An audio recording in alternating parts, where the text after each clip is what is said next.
Welcome to the OC24 podcast, where we've taken some of the best talks and discussions from this year's 24-hour conference on global organised crime, which showcases some of the most interesting research into organised crime around the world. This episode is called Towards a Blue Criminology: How Should We Study Transnational Organised Crime at Sea? Okay, good morning, good afternoon and good evening, everybody, depending on where you're joining us from. And welcome to the first session, the first panel of Stream B of the 24-hour conference on global organised crime. My name is Tim Edmonds. I'm Professor of International Security and Director of the Global Insecurities Centre at the University of Bristol.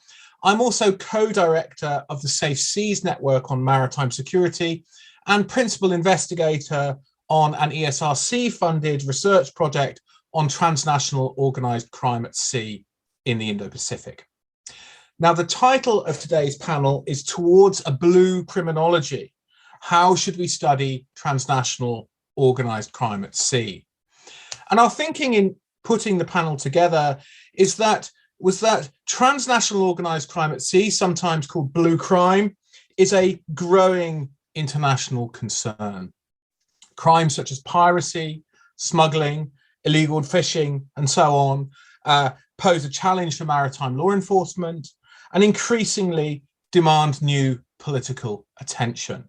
And we see this even at the level of the UN Security Council. The UN Security Council held its first open debate on transnational organised crime at sea in February 2019, and then a follow-up in August this year on maritime security more generally. But blue crime also asks new questions of academics and researchers. Blue crimes are complex and diverse, but also often interconnected in important ways, as indeed are the responses to them. And because of this, the study of blue crime perhaps does not fit easily into neat disciplinary silos. Criminology and green criminology, international relations and security studies, law, development studies, and political geography, and many others all have things to say about blue crime and the fight against blue crime. Our challenge as scholars working on this issue is both to accommodate the diversity of the crimes that we're looking at, but also recognise their interconnections and outline the basis for an integrated response. And we want to have a go at doing some of those things in our panel here today. Specifically, we are showcasing research and insights from our panel of experts, who I'll introduce in a moment, asking how should we study transnational organised crime at sea? How can we make the most of interdisciplinarity while avoiding its pitfalls? And what, in essence, should a blue criminology look like? Now, to answer these questions and to present their research, I'm joined by a really fantastic group of panelists. I'll introduce them in the order in which I'm going to ask them to speak, which will be alphabetical by surname. And we will start with Dr. Scott Edwards, who will be speaking on blue criminology towards a transdisciplinary understanding of crime at sea. Scott is a postdoctoral researcher in the School of Sociology, Politics and International Studies at the University of Bristol. He's working on the Transnational Organised Crime at Sea project for the Safe Seas Network, which I lead. And he is an expert on the Southeast Asia region, researching issues of trust, interstate cooperation and maritime security. Scott will be followed by Dr. Mercedes Rosello, who will be speaking on how can blue criminology support legal responses to fisheries crime. Mercedes is a senior lecturer at Leeds Beckett University Law School. She researches public international law, especially issues concerning marine fisheries governance and IUU fishing control. And she published her first book this year, IUU Fishing as a Flag State Accountability Paradigm, with Brill Nijhoff. Mercedes will be followed by Professor Anna Sergi, who will be speaking on the journeys of complex crimes through the port, from the sea and into the city. Anna is Professor of Criminology at the University of Essex with a specialisation in organised crime and mafia studies. She works mostly on the mobility of the Calabrian mafia and more recently on the manifestation of complex criminality in commercial seaports. Her most recent co-authored book was published by Bristol University Press in July 2021 and is entitled Ports, Crime and Security, Governing Seaports in a Changing World.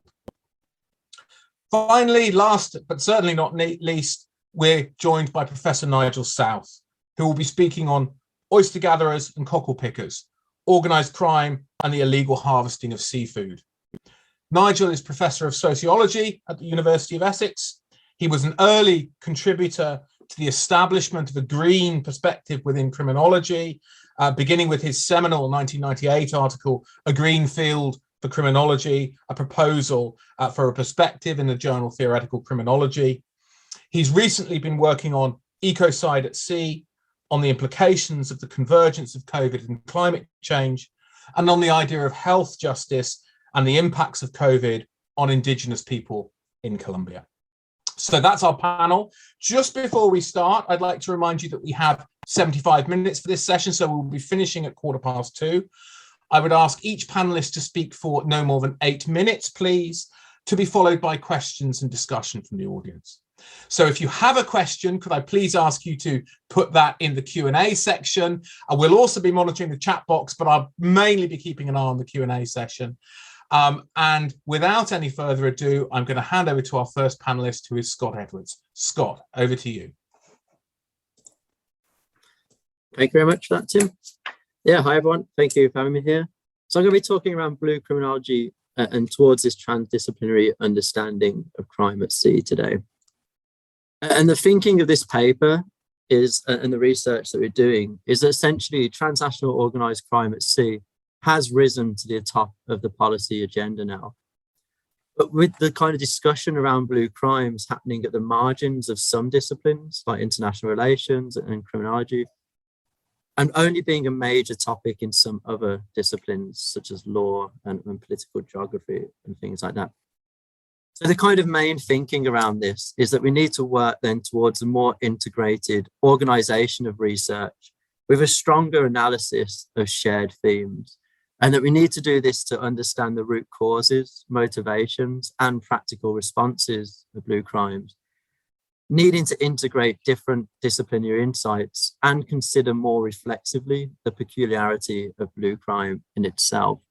So the kind of broad aims of the research then is to assess these current academic interventions towards former blue crimes, look at some of the interactions that are happening between disciplines, but also outline the need then for this distinct transdisciplinary field and think about how we might start building some of these bridges and some of these linkages as well. So I guess to start with, like, why do we need this blue criminology in the first place?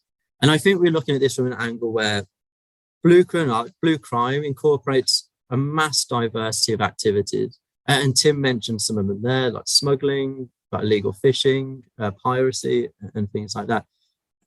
And these activities are relatively distinct, and they do have different relationships with the sea, but at the same time, they have very strong interconnections and linkages. And this is something that research is showing more and more. At the same time, the ocean itself, that the space that these crimes happen across or happen on, is also a relatively distinct space as well. It connects different areas. It's fluid. There's a multiplicity of jurisdictions, and there is a tendency towards sea blindness and not necessarily kind of recognizing what is happening at the sea. And then also we have limits to and differences between various responses in policing the sea. So I think this sets out why we need this blue criminology, or why we need to think about this. If we think about what blue criminology is for us, so far, blue criminology has kind of been discussed as this extension of the green criminology agenda. So very much a focus on environmental harms and looking at the kind of environmental aspects of criminology. For our argument, I think we need to kind of broaden this out to some degree to recognize the other pillars of blue crime and to acknowledge the other crimes that are happening at sea and the intersections that they might have. And for us, this is kind of very much nested in this broader dynamics of the blue turn and the blue acceleration. So the movement towards looking at the sea as a distinct space, where more and more human activity is happening. And here, just a kind of summary of some of the blue crimes that we're thinking of then. So the three kind of primary pillars: crimes against mobility, such as piracy; criminal flows, the various forms of smuggling and trafficking; and also the environmental crimes, such as pollution and fisheries crimes and things like that. So what we're doing so far, what the kind of paper sets out to do then, is looking at the state of the field. Who is researching blue crime, and where are some of these interactions already happening and where they're not happening? And it should be clear, this is kind of very much in progress, and there's obviously more overlaps and connections than you can see here. But what we have currently is some relatively distinct disciplines focused on very different dimensions of blue crime, with various overlaps and some more institutionalized collaborative efforts. But this isn't quite happening to the degree that we argue that it's needed. And in essence, we argue you can't really get a full picture of what's happening when these kind of disciplinary approaches are as distinct as they are and kind of separated out as they are. I should be clear, this doesn't cover all disciplines, but the paradigmatic works that we're looking at in the field currently draw upon these in some manner. And the conclusion being that it's relatively disjointed. And in the paper, we're trying to analyze then, what is it that different disciplines are focused on? What do they draw upon? And what are their current gaps? And as an indicative example of this then, if we're looking at the state of the field, so if we look at law as a discipline, then it's interested in legislation that's focused on the legal governance of spaces. When we think about how it's been applied to blue crime, the kind of main focus has been on piracy, criminal flows, fishing, and environmental protection. So quite a broad breadth of focus, but lacking in some sense, the only focus is, generally speaking, on the explicitly illegal. For international relations and security studies, the primary focus has been on piracy so far. And the dynamics that we're most interested in are things like governance and responses and the transnationality of responses. But it has been less limited in looking at the causes of crime, looking at the impacts that it has, looking at the different networks, and particularly looking at environmental crimes, even though this is changing to some degree. And then you have some of the much more focused disciplinary areas like the environmental and ocean sciences. By their very nature, this is most limited because it focuses on the measurement and impact of environmental issues, but they do offer a rare insight into these environmental issues. And these are important interventions as well. So looking at the measurement of management, but less focused on the explicitly criminal. And the kind of conclusion we have if we look at the state of the field then is there's limitations of individual disciplinary approaches when we apply these to issues. And as an example of this, if you look at illegal fishing and the kind of maritime security lens, the securitization of fisheries is slightly problematic in the sense that it ignores small-scale fishers, but often the impacts of the responses, the kind of highly securitized responses, impact on these small-scale fishers the most. But one of the things that we are drawing out is that there are some promising interactions between these different disciplinary approaches. And this can be definitely seen within environmental crimes, where we're starting to see more and more disciplinary collaboration and more papers drawing upon different kind of disciplinary approaches. And you do get a fuller picture then of what's happening at this level, but these aren't necessarily expanded into other pillars. So what should blue criminology do then? What should we set out to do? So I think we should use this to understand how crimes interlink, mutually enable each other, and thrive under the same conditions or are committed by the same perpetrators. But I think blue criminology is even more important because we need to think about this as engendering reflexivity to consider these contours of a distinct transdisciplinary field of blue criminology, integrate insights from and seek to fill gaps of currently distinct disciplinary approaches to contribute to a better understanding of these crimes and how to prevent them. Scott, you're at 8 minutes now, Scott. Okay, just 10 seconds. As a very quick conclusion then. So the argument has been no one discipline can create a kind of full understanding. The intersections and the understanding of these are currently insufficient. So therefore, we have this call to a blue criminology and this disciplinarity to cover core objectives of understanding these and beginning to map then where some of these interlinkages might lie. Okay, sorry about that. Thank you very much. Thank you very much, Scott.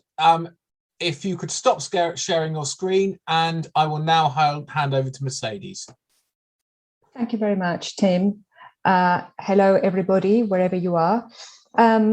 It may come as a surprise that tools to combat damaging activities are not always conducive to improving the law.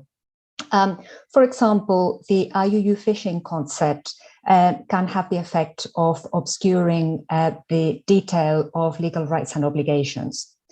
Part of the problem is that research is often conducted with a focus on the outcome, but does not take into account the law in all its relevant parts.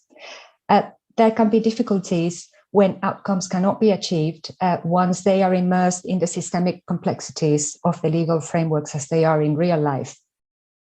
One tends to find that obligations are very often carefully balanced with processes, rights, and freedoms, and these can act as obstacles that cannot just be wished away. For this reason, I would like the study of transnational organized crime at sea to enable the visualization of the law and the opportunities presented by its discrete as well as its systemic features. My presentation today explores whether blue criminology can help us understand the legal context of the criminal activities under study, and also whether it provides opportunities to enhance our understanding of legal interactions and interconnections in helpful ways. I will explore this question with two case studies, IUU fishing with unauthorized transshipment and also psycho fisheries. Looking at the blue crime lens, we see that it is focused on identifying objects that require protection from harm. We look at the blue crime lens and we see crime types that break down conducts into objective categories, and the categories are organized against objects. These objects ask us to focus on the substance of what needs to be protected from the impact of the criminal activity, so vessels, communities, resources. By questioning whether these objects are legally protected, the lens can, in principle, open up a legal landscape beyond that of single treaties, such as the UNCLOS. To what extent can it also unveil useful legal interactions and opportunities is a question that I explore briefly with these two case studies. So the first example is unauthorized transshipment, which is a common element in many IUU fishing operations. A vessel fishes illegally, that means without a license or in breach of the terms of its license, and then engages in unauthorized transshipment to hide the provenance of the illegal captures or other illegal goods, whilst at the same time evading scrutiny and taxation or fines. If we look at this from the blue crime perspective, with the objects understood as legally protected interests or rights, we find first, environmental crime. The object at risk is a natural resource. Here we can immediately see several legally protected rights. The breach or lack of a fishing license undermines the right of a state to manage its fisheries as it sees fit and can rob it of license fees. That states' rights are recognized under UNCLOS, but available remedies against perpetrators are typically quite limited. In the transshipment, we see also a transit crime. We see an activity that is a little bit like trafficking, and it's carried out to avoid taxation or fines and to blur the origin of products and evade controls. This activity type can undermine the rights of other states as well, those that could have received revenue from taxation or products or income, but were deprived of this opportunity by the blurring effect of the unauthorized transshipment. And we see here also interest and rights beyond the state, the individual rights of purchasers of the seafood, for example, who are also protected under fraud laws, especially if the product is portrayed to them as legal or sustainable. So we see a typical IUU fishing operation can cross blue crime categories, and we see that the objects within these categories already are beginning to help us see a legal landscape that is much richer than that provided just by treaty law. We see the legal risk at stake. We see that they can be public or private. We also see a commonality of interest across states whose rights are similarly threatened by a single IUU fishing operation. Now turning to psycho, is a very different type of activity, presents with a very different scenario. However, the environmental depletion that we saw in the previous example is replicated here. We see that, but we also see some additional issues. Psycho involves the invasion by trawlers of artisanal and subsistence fishing grounds and the removal of staple stocks. The communities then buy those stocks back off the trawlermen. Now, activities like this may seem to us to be repugnant, but the degree to which they are criminalizable depends on the legal context and depends often on whether they are operated under genuinely obtained licenses or not. Psycho operators in this example provided by EJF often destroy small-scale fishing gear. So this is essentially damage to someone's right to property, and there may be legal protections in response to this kind of destruction. These are communities that may not be able to obtain the protection of limited state finance police resources, for example. And also they are communities whose interests may not be represented in the type of international negotiation that leads to the sale of expensive licenses to foreign interests, for example. However, the domestic legal framework might recognize claims for the damage to property rights, including the rights of individuals within these communities. Also, in some countries, there may exist rights associated to territory and to the use of territorially contained natural resources. And these rights offer communities greater protections. Now, we could think that private rights are out of place in the fight against crime, and that they are comparatively weak as a tool, but in some cases they may well be the only tool available, and they could catalyze change for some people in adverse circumstances.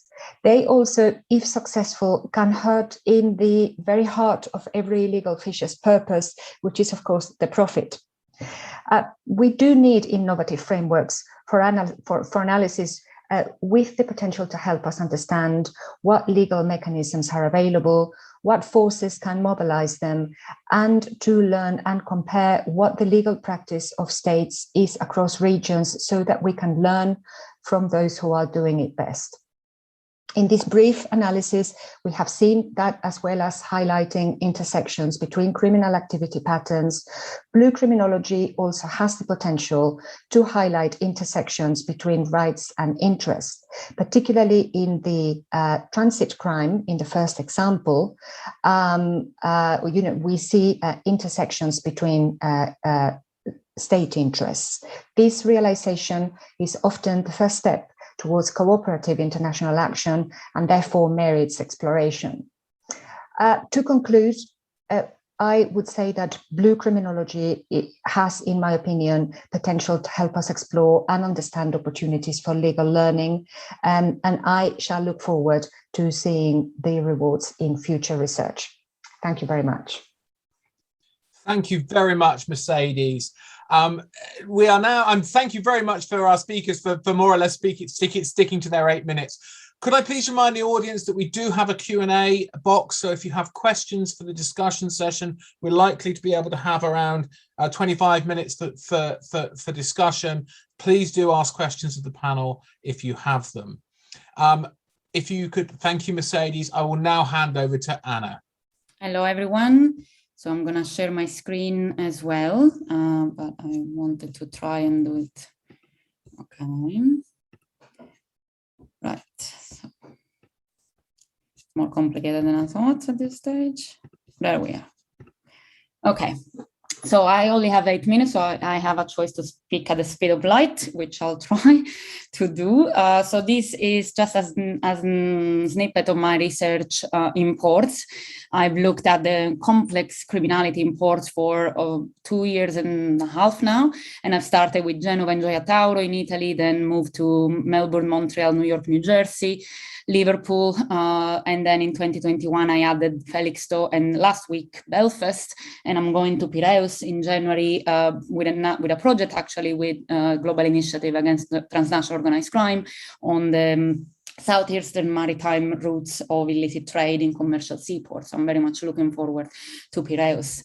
I've published already parts of my results, and the most interesting part of this has been a never-ending learning experience of what we call now blue criminology, which is, to me, essentially trying to understand what makes the space of the port particular, and essentially understanding what is it about the port from a criminological perspective that changes dynamics when it comes to understanding how the world works, including the criminal world. And obviously this has been a research that has taken me everywhere, and I've absolutely loved every second of it, and I'm sharing some pictures just because I can. When we look at the ports are obviously within the global trading network and the global production networks. They are within global supply chains, and we've seen what happens when this supply chain breaks down. I think of the Suez Canal impasse in the past. But what I've looked at, and we've looked together with my colleagues when writing our last book, Ports, Crime and Security, we are more and more interested in the dry ports being where the logistic activities and the cluster of production of the city meet the port. So it's no news that the port economy is on a path dependency with models of capitalism. Obviously, globalized economic tendencies meet institutional framework. So the ports can actually appear extremely global on one end, but also extremely local on the other end.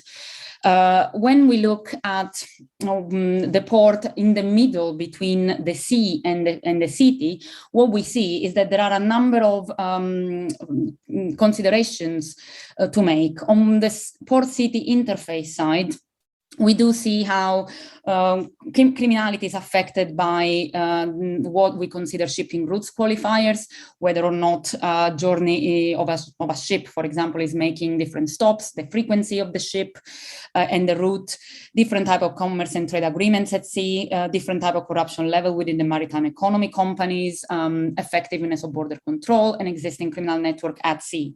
When it comes to the port-city interface, we do see that criminality affects the port-city interface, or is affected by the port-city interface when it comes to transport links to the port infrastructures, whether or not there are port facilities of different sorts, security devices, barriers and fences, so typical environmental criminology stuff, but also public and private contracts allocation for construction of different services at the port, changing policies, of course, especially for security, and existing forms of extra-legal governance in the port workforce, which is very, very much in the minds of everyone who have watched The Wire season 2. So with this in mind, with understanding that the port is in the middle between the sea and the city, and actually should be at the center of one of the principal nodes of our blue criminology, I'm trying to look at how much does the assessment of organized crime in the city, or generally speaking in the region or in the nation, mirrors in the assessment of organized crime in the port, which essentially means how much does the economy of the port intertwines with that of the city, and vice versa when it comes to criminal opportunities. This brings me to ask different questions. To what extent familiarity of relations in the port affect productivity? The port, as I said, is a global node, but it's heavily regulated, but it's also very, very much local, and everyone knows each other. So public-private tension in the way the institution police and securitize the port, and obviously specific vulnerabilities of the port, whether the port is at the border, whether it's a transit zone, what type of city there is behind. And when it comes to one of the most, let's say, studied organized crime of all times, which is importation of drugs, importation of cocaine, in the specifics of what I looked at, Portville, which is a port city, essentially, the ones that I've seen, it obviously can be studied in different ways, with the port as at the core of the understanding by looking at the different steps of the illicit trade. On one side, illicit trafficking is always limited by illicit trade. So traffickers cannot invent routes that are not there. But drug importation, when it touches the port and it gets onto the city, appears to be particularly different. So drug importation is opportunistic. It's somewhat disorganized. Anyone can use the port to essentially import cocaine. But distribution, once it arrives in the port, is often a close game. So the groups in the city who receive the drugs will have their own, let's say, organized territory. So it's difficult to understand how a port then can be exploited by everyone, can eventually lead to a fairly close game when it comes to drug importation. All different groups who invest in the port for importation of drugs will look for doors, which means that there are multiple possibilities, multiple routes, multiple opportunities, depending on whether the importer is also the person who curates, let's say, its own trafficking, or if instead he or she is just collecting and receiving the drugs directly. I call this the pizza delivery and pizza collection. And if you're interested on that, I can give you something to read. Something else to consider: increasing security measure in the port displays activities, but also create activities for offending. So more and more we see in large seaports, we don't have organized crime in the actual terminal of the port, but it's somehow the port is used as conduit, and the dry port is more important than the port when it comes to organized crime finishing off their job. The unpredictability of control activity and the less formal compliance requirements of a port may yield extra knowledge and impact drug importation for law enforcement. Unfortunately, law enforcement has very little reach into ports, in certain ports, and this is actually obviously a problem. Anna, you're coming up to 8 minutes now. Yes, this is my last slide. So what we can see is that there are conditions that somehow regulate how much complex criminality, especially drugs, we can have in ports. One is the success of trade. If trade in a port goes down or goes up, this will be the same for illicit trade.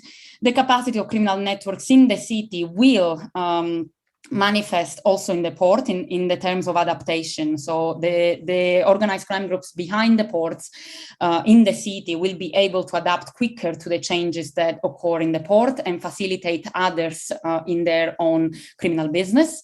The ability of local and global actors to enter certain business. So obviously this is a complicated issue, but we are talking about whether or not the workforce has developed extra legal governance, or there are local level actors who can exploit certain parts of the port economy. And obviously the resources and capabilities of law enforcement, including security and policing and institutions. And I hope it was somewhat clear because I was very fast, but I leave the floor to Nigel. Thank you. Okay, this is contrast to Anna's. It's less obviously about the transnational. It's more about what we could call coastal crime, but it does nonetheless involve migration and international displacement of, for example, the effects of pollution. And I'll be talking about oyster gatherers and cockle pickers, which, in relation to organised crime and illegal harvesting of seafood, say something about the underpinnings of this, both theoretically and in relation to organised crime, a bit of history and a few cases. So an OECD report on converging criminal networks points out that environmental crime can be driven by perceptions of low risks and high profits, has become significant in recent years and can have obviously disastrous impacts on the environment and costs for future generations. Van Oom and Dana Siegel say several economic sectors are vulnerable to infiltration by organised crime. Many organised crime, environmental crimes, are non-conventional forms of organised crime, and that's particularly of interest to us today. More specifically, the product as such is not always illegal. All of this can also involve examples of diversification, for example, from drugs to wildlife, which Dan Van Oom and Tony White and I have written about.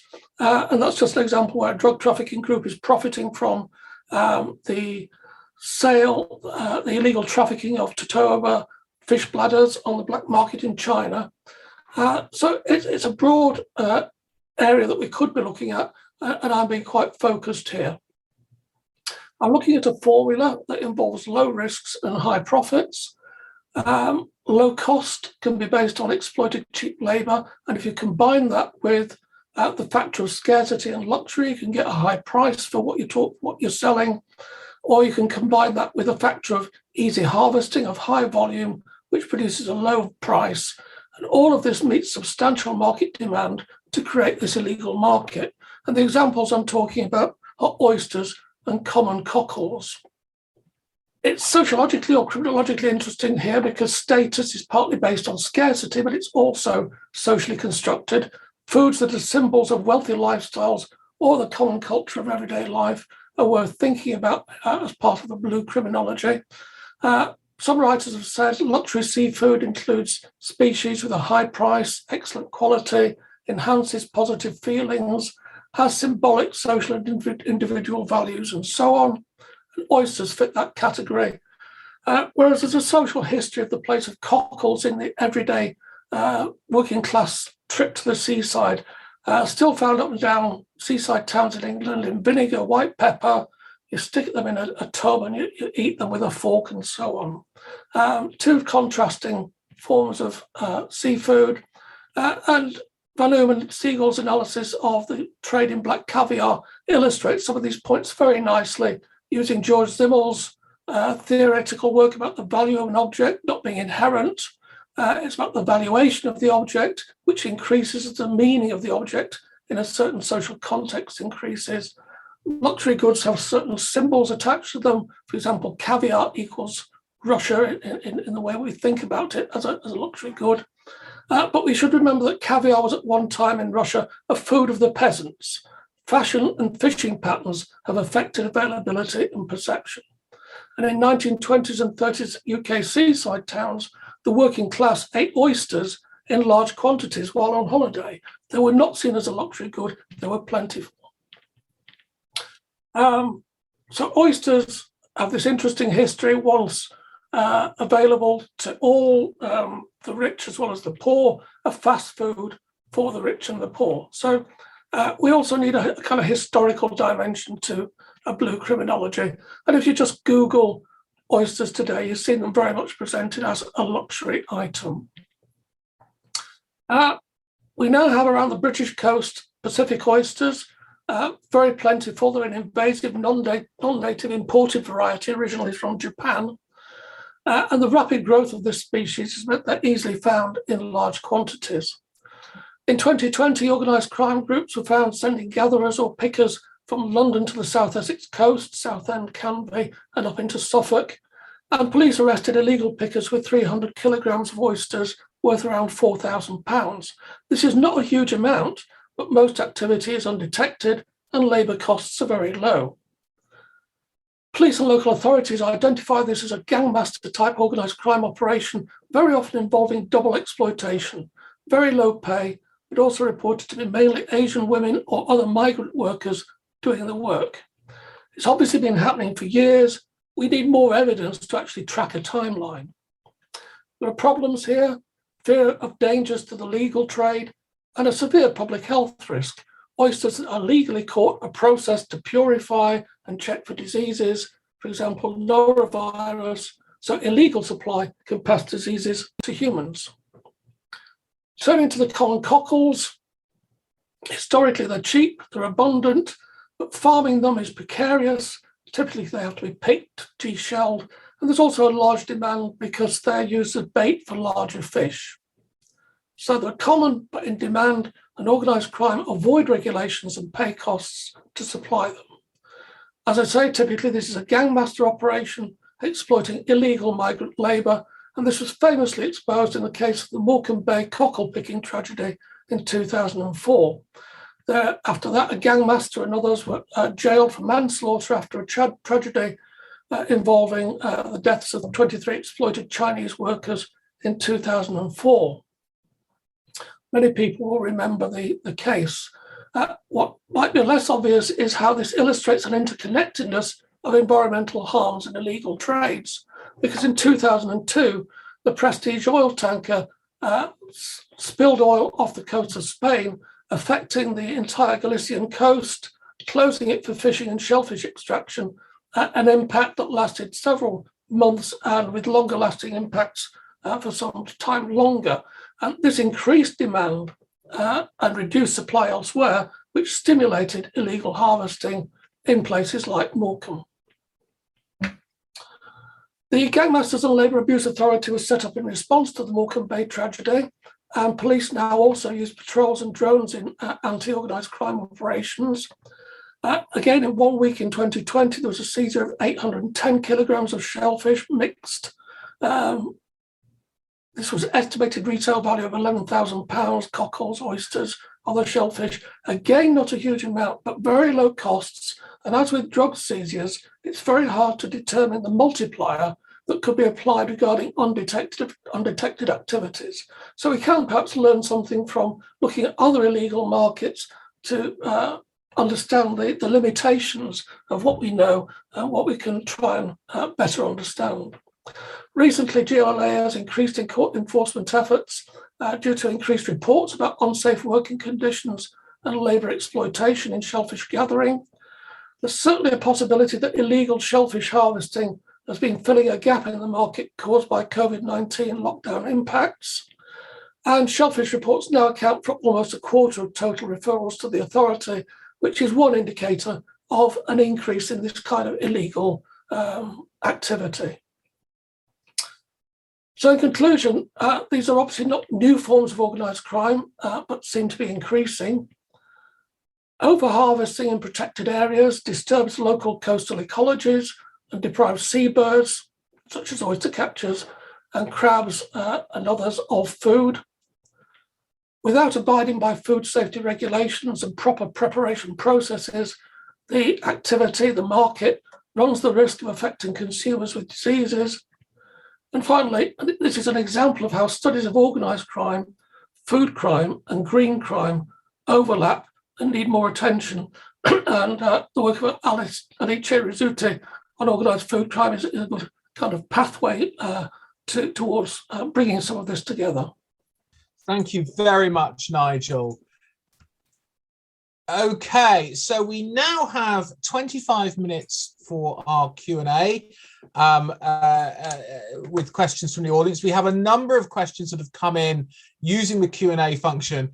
There's also some questions that have come in via chat that Anna has very kindly responded to in the chat. So I'm not going to touch on those because if you would like to see Anna's answers to those, please look in the chat.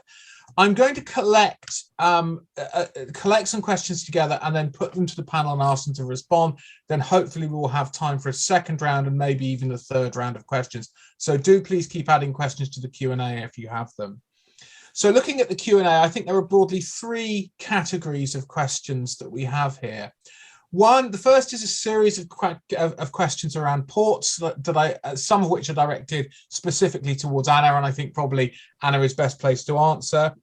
Then we have a question on harms, which I think most of the panelists will be able to contribute to, and then one on the role of sailors in blue crime.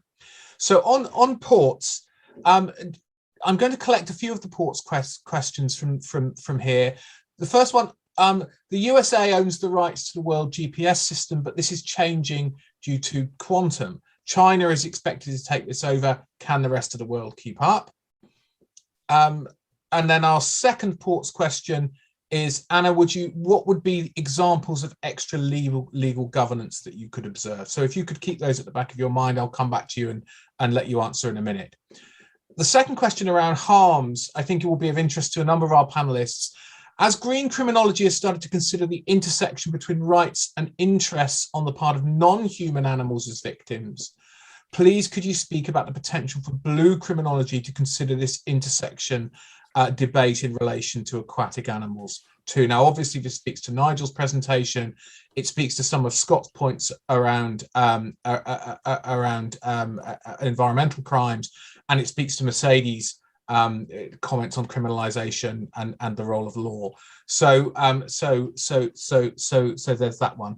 And then our final question is, has any panelist ever looked into the role of seamen as some sort of civil society group to help law enforcement in dealing with blue crime? Now, Mercedes has volunteered to answer that question, one of those questions first of all. So I'm going to make the most of her volunteering, and I'm going to go to you first, Mercedes. If others want to come in on the specific question of harms, please do so. Then I'll turn to Anna. Then I'll open up the question on sailors. Mercedes. Thank you very much, Tim. Yes, I thought I would answer Syed's question on the role of sailors and seamen as some sort of civil society group to help with law enforcement. And I would like to mention two possible elements in this answer. First of all, I think this example already exists. I know the Environmental Justice Foundation, whose materials I used for my presentation, have facilitated technical capability to local fishermen specifically for this role. And what they do is they provide artisanal fishermen with handheld technology, mobile phone-based technology, to be able to document instances of illegal fishing and fishing gear destruction. This is then used locally and domestically as evidence for subsequent actions from the police or in court, etc. So so this is something that already exists.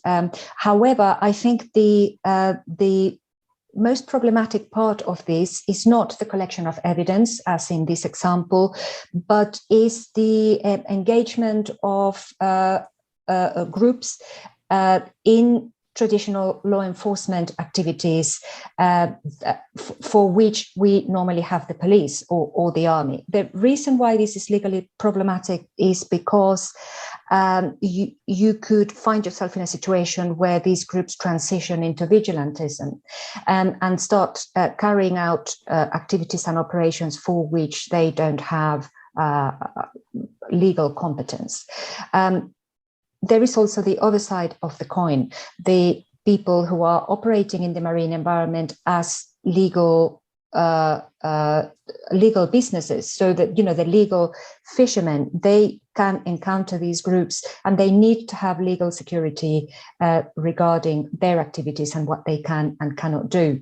And certainly they wouldn't expect to be placed in harm's way over something that they are doing, provided that it is within legal parameters, but those legal parameters have to be clear to everybody. So that's kind of my answer. There are two sides to this. One of them is good and feasible, and in some parts of the world already being done, and the other one is there are potential dangers to this that we need to be aware of. I hope that answers your question, Syed. Thank you, Mercedes, and apologies. I was a little bit confused with which question I directed to you. Would anybody else on the panel like to come back on the question of sailors and as assisting law enforcement in blue crimes? Okay, in which case I'm going to go to each of the rest of our panelists in order to respond to the questions as they wish. Scott. Yeah, great, thank you. So yeah, thinking around especially like the green criminology and the kind of non-human harms, I think this is one of the kind of reasons I think that it's important that we do bring in these different disciplinary approaches, right? And I think this is because each kind of discipline does focus on very different like victims or perpetrators and things like that. So it actually allows us to think more broadly around this problem of crime and criminality. And I do think in blue criminology, there is a space to be thinking about non-human harms. If you look around like protection of whales and other kind of charismatic marine life and things like that. But I think as like a kind of main example of this and looking at these kind of broader set of crimes and using these disciplinary approaches to do it would be around something like ocean grabbing, for example, or land grabbing ocean space. And quite often this is perpetrated by corrupt states, people who are in power. So it's not explicitly criminal and therefore would be relatively easy to dismiss within a lot of different disciplines. But if we bring in these different disciplinary approaches like green criminology and things like that, you recognize that it does cause harm. It causes harm for various communities that aren't the state. It does cause harm for non-humans if this land is then exploited and these kind of like other species and things like that. So for me, having these different, I mean, that's one of the reasons we need these different disciplinary approaches, so we can consider these different forms of victims and different perpetrators and things like that. So yeah, I hope that kind of goes some way to answering the question. And I would say, I think when we were building around this and thinking around blue criminology, I mean, green criminology was a strong basis for this because of the breadth of issues it approaches and the way it kind of goes beyond this very legalistic sense of what crime actually is. I'm probably much more limited in what I can say compared to Nigel on this. But thank you. Just before I hand over to the other panelists, Scott, would you like to comment on either of the other questions? I think everyone else would have more to say on those than I would. Okay. So thank you. Okay, I'll next go to Anna and then to Nigel. Anna. Yes. So let me see which question. So okay. So the quantum one.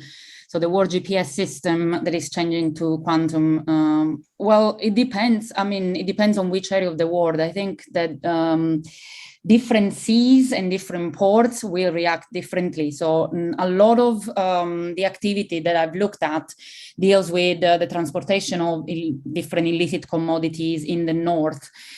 Sometimes through the south, but directed to the north. And in this sense, it really doesn't matter whether or not you can follow the ship in a way, if you can have a more precise location of the ship, even with or without GPS, because the ship is not the issue. The issue is the container and what is in the container. So it's precisely that, the exploitation of the legal business, that is the most problematic bit. So no one supposes, no one wants to do things illegally, fully legally. They have to have still the legal one. But in some parts of the world, where ships do carry different type of things, including weapons or different types of I would say weapon is probably the best example, where sometimes the ship does do a detour because it's the whole ship which is somewhat carrying or knowing that they are carrying something illegal. That might make a difference, but I guess for the purposes of drug trade, I don't think this is going to change much, at least not in that I can see, but obviously happy to discuss this. As for the rest, I've already responded to Khalid. The example of extra-legal governance. As I said, the the clearer one, which are in every court that I've seen, have to do with the unions and with the infiltration of the port workers, whether they are unionized or not, even in countries where the unions do not have the kind of role that they have, for example, in neoliberal countries, neoliberal systems such as the US, even in the UK, when it seems to be something from the past, the entering from within the unions and the port support workers in a systemic way and not just in a kind of occasional way is probably one of the most problematic ones. It's not the most visible one. So that's probably why it's difficult to observe. And it's supposedly a thing from the past, if that makes sense. And yeah, so I think those are the questions for me. I think I will just leave it to Nigel now. Thank you. Thank you, Anna. Over to you, Nigel. Okay, thanks. I've done a lot of work on drugs, so I'm trying to get away from them. But Helen's question was quite interesting. It all depends, of course, what drugs are legalized. Because if you have a legal market, but some drugs are still illegal, then you'll still have some importation. And my guess would be that they would probably still be the traditional, fairly familiar routes to importation. If you think about the crypto markets or digital drug markets that seem very 21st century and innovative, they're still dependent on somebody delivering, the postman or Amazon or whatever, delivering parcels. So, we'll wait and see. My main comments would be about the green criminology or blue criminology and a blue victimology. We've got a green victimology. There's quite a lot of work on it. It's a really interesting question, and there's a broad range of ways you could look at it. It raises all kinds of moral and cultural issues as in the same way that wildlife or animal abuse or speciesism does, or what Pierce Burns called theoryocide. There are obviously already debates about attributing rights to marine mammals based on various criteria to do with intelligence or their warm-bloodedness and so on. And there's a huge literature on this now, I think, actually. I've done some work with Associate Garcia Ruiz about the impact of noise and sound on marine species, which is being debated, I think, internationally, how to reduce the noise impact of ocean-going vessels on sea life. There's a lot of literature on extinction threats. The right to life is threatened by extinction. And then, of course, there's quite a lot on cruelty and abuse of captive marine animals. And really that goes back a few decades now, where you started to have places like Sea Life Aquaria opening up, and there's always been that debate about it. So I think once you started to look at this area, you'd find actually quite a lot of material on what we could now call a blue victimology. Thank you, Nigel. I do have one more question, and probably a question I'd like to ask myself. I just realised, however, Anna, that you only addressed the port questions. Was there anything else you wanted to come back on the other questions as well? Anna? Yes. No, I mean, it's. I think it's. I did answer all the questions, and there were questions in the chat that I've already answered. I think the rest is okay for me. Thank you. Thank you. So we have a question on to what extent can blue criminology be used as a framework for looking at the violence against people on illegal fishing vessels, for example, forced labour, assault, and so on. And I'm going to abuse my position as chair as asking a question as well. And I guess this one's particularly to Mercedes. And I'm struck by listening to your presentation, but a lot of the responses to the problem of criminalisation in blue crime, the fact that certain activities are not explicitly illegal under certain countries' legal statutes and so on, has been a kind of a response that looks at legal capacity building and the introduction of those statutes into law. I was wondering, do you think there's the possibility for a parallel approach, perhaps, that looks precisely around the way in which we can think about these kinds of things creatively through legal obligations that are there? And is there a way that might be spread through things like lessons learned, best practices, and so on? So, for example, so the question is really about how do we respond to crimes beyond criminalisation? So I will open those questions up to the panel, and I will take them I will just go through each of the panelists in the order in which they spoke. So, Scott, would you like to respond on any of those? Yes, thank you. Thinking about the violence against people, and especially like the human rights and the labour abuses, and I think essentially this is this comes about like being one of the reasons that we think blue criminology is an important intervention, right? Because it allows us to think about these connections and these intersections. And I think this is a really kind of clear case where that's happening, because it's only recently, I think, in the past decade in particular, where there has been a strong focus on kind of like slavery at sea, forced labor in the kind of supply chain for an illegal fishing. And what we see then is these practices which allow illegal fishing to occur, you know, the evasion of law enforcement, the kind of tendency not to return to ports and stay out at sea for a long time. They don't just facilitate illegal fishing, but they do facilitate other forms of criminality as well. And I think that's where blue criminology becomes important, because the focus on looking at these connections and these intersections, not only looking from one distinct approach, therefore allows us to kind of spot these other forms of criminality and consider the linkages between different types of criminal activities and criminal practice as well. So as a kind of short answer, I think this is where blue criminology would come into its own, because it allows us to look at fisheries crime as this broader, holistic problem where there's not just the criminality of taking the fish, but also forced labor and human rights abuses as well. Thank you. Thank you, Scott. Mercedes. Yes, hello. Yes, I have to say I totally agree with Scott on this. And I think this is a clear example of why labels like fisheries crime or IUU fishing don't always work so well, because what we see happening on board of fishing vessels goes well beyond the fisheries. The fisheries really is just the act of extracting the resource from the sea, but there is a lot more that is going on. And these interconnections are also the main reason why looking at problems through single international treaties doesn't work so well often either, because we find that the treaties are focused on very, very specific issues to try and constitutionalize, if you want, the laws of different states around these usually very serious issues.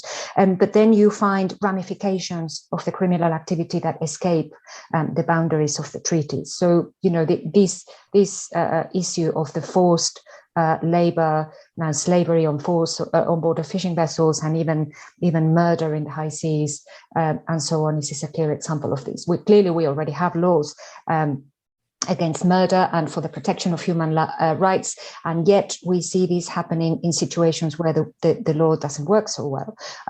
There are jurisdictional issues why this is problematic. States have to invest a lot of resources to investigate and sort of respond to crime that happens in situations where jurisdictional boundaries are not entirely clear. So yes, I think blue criminology is innovative enough and transnational enough to enable us to see ways in which we could address these issues more effectively. I think there's still a lot of research to be done on this, but I look forward to that. Would any of the other panelists like to come in on those questions? If I can just say briefly, because I know we are about to finish, in terms of violence and blue criminology, I think it kind of, so I haven't researched illegal fishing, but I'm thinking about the situation, the difficulty that some states authorities have when it comes to drugs, and obviously linking that with the reality of their own state. So I'm thinking about the Netherlands and the recent upsurge of interest in the violence that, apparently it's linked somehow to the port of Rotterdam, and to the fact that obviously between Rotterdam and Antwerp, there is this very long shore of ports that are the biggest and brightest of Europe and receive a lot of drugs. And this seems to have an effect, or at the very least a correlation with violence in the cities and in the territories around. So I think in that sense, if we consider the specificities of the port economy and within the port city interface, we can also contribute to discourse on violence and organized crime outside what are essentially the entry points of the blue economy, which is in my case ports. So there is a reason why something like a port in all its glory attracts crime in a certain way, and the ways in which distribution and trafficking work might take on certain configurations that will lead to obviously competition. And this is something that we can comment on within the specificities of the blue crime perspective, because ports are really very much a part of that. So it's not about illegal fishing, but it's still about violence. Thank you, Anna. Nigel? I was just going to say, yes, an obvious area to develop. There's similar issues and cases in what's called rural criminology and green criminology, forced labour, migrant labour abuse in farming, and in all kinds of other contexts. So it's an area to develop in blue criminology. And we can look at the literature that exists elsewhere and pull over lessons and insights. Thank you. Now, I'm aware that I think the panel is coming to a close, will be closed on our behalf at 15 minutes past. So we do have one more question, actually, that if someone could answer quickly, we may be able to fit in, around calculating the overall revenues of transnational organised crime at sea. So there is a question about data and data collection. And the example that's given is IUU fishing, that is mainly connected with other different crimes and takes place mainly in the middle of the oceans and therefore is hard to monitor. So I wonder if someone would like to very quickly address that question and perhaps say something about the kind of data that we have on transnational organised crime at sea. Scott? Yeah, thank you. I'll try to go very fast, the time of it. So I'd say, I mean, if people are interested in this, I'd point, so Safe Seas recently did 3 reports looking at various kind of quality of data around different crimes around these 3 pillars. And I think the kind of conclusion essentially is that the data is very problematic. For some crimes, we actually have quite a lot of data, especially around piracy and reporting and lots of things like that. But for other crimes, data is a lot more difficult to get towards. It's hard to get a strong sense of what's happening, and the quality of data collection, the way it's organised, isn't necessarily as strong. So as a very quick answer, I'd say it very much differs between different crimes on how strong the data is, but there's still a lot of gaps here, and there's a lot more work to be done in finding better data to inform. Thank you. Okay, everybody, we're now at 13 minutes past. So before we get the cut off, I'm going to bring the panel to a close. I'd like to thank all our panelists for some fantastic presentations. Thank you to those of you who put in some excellent questions. And I hope the rest of you found the panel interesting and rewarding. Thank you very much. And I look forward to taking this agenda forward in future. Thank you. Thank you for listening to the OC24 podcast. For more talks, have a look at the podcast feed on whichever platform you use. There are loads more to listen to. Video versions of these talks are also available on the Global Initiative Against Transnational Organised Crime YouTube channel. If you would like to share these talks around, we ask that you use the hashtag OC24 and let us know what you think. The 24-hour conference on global organised crime is brought to you by the European Consortium of Political Research Standing Group on Organised Crime, the Centre for Information and Research on Organised Crime, the International Association for the Study of Organised Crime, and the Global Initiative Against Transnational Organised Crime. For more information, head over to oc24.globalinitiative.net. This has been the OC24 podcast from the Global Initiative Against Transnational Organised Crime. Thanks for listening.